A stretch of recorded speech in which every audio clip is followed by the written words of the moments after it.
আমি আল্লাহর জন্য যে হয়ে যাই, আমি রব্বে কারিমের জন্য যে হয়ে যাই, ওই বান্দার জন্য আমি আল্লাহ তাআলা কোরআনে কারীম আয়াত নাযিল করে দিয়েছি, লা খাউফুন আলাইহিম ওয়ালা হুম ইয়াহজানুন।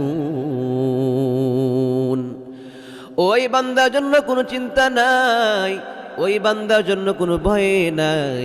ওই বান্দা যখন আমি আল্লাহর জন্য হয়ে যাই, আমি আল্লাহ ওই বান্দার জন্য হয়ে যাই।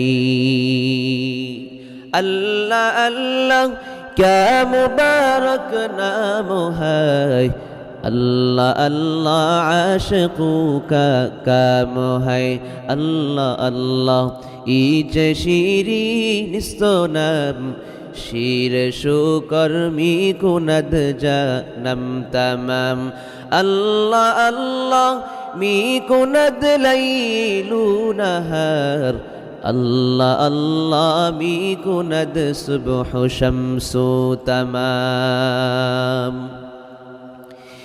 যেই কুদরতের মালিক আল্লাহ, যেই কুদরতের মালিক আমি আল্লাহ তাআলা, যে সাত আসমান সাত জমিন সৃষ্টি করলাম, পয়গম্বর নবীজিকে বলেন, ওগো নবীজি, আপনি দুনিয়াতে আসার পর আমি আপনাকে যে নবুয়ত দিয়েছি, 40 বছর বয়স পর্যন্ত আমি আল্লাহ আপনাকে নবুয়ত দেই নাই।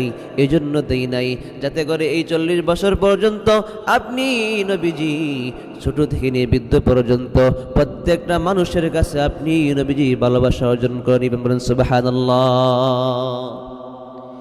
এই জন্য নবীজি মক্কা নগরীতে, মদিনার অলিগলিতে যখন নবীজি ঘোরাফেরা করতেন, কালেমার দাওয়াত নিয়ে যাইতেন, প্রত্যেকটা মানুষ ছোট থেকে নিয়ে বৃদ্ধ পর্যন্ত প্রত্যেকটা মানুষ নবীজিকে আলামিন না বিশ্বাস করত।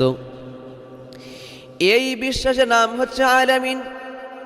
এই আলামিন উপাধি নিয়া নিয়া নিয়া নিয়া নবীজি শেষ নিঃশ্বাস পর্যন্ত তিনি পৌঁছেছেন।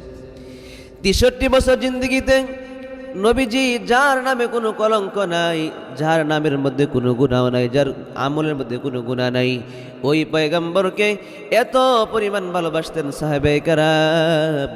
যেই পরিমাণ ভালোবাসতেন, এই ভালোবাসার কথা শুরু থেকে নিয়ে যদি শুরু করা যায়, ঘন্টার পর ঘন্টা আলোচনা চলে যাবে।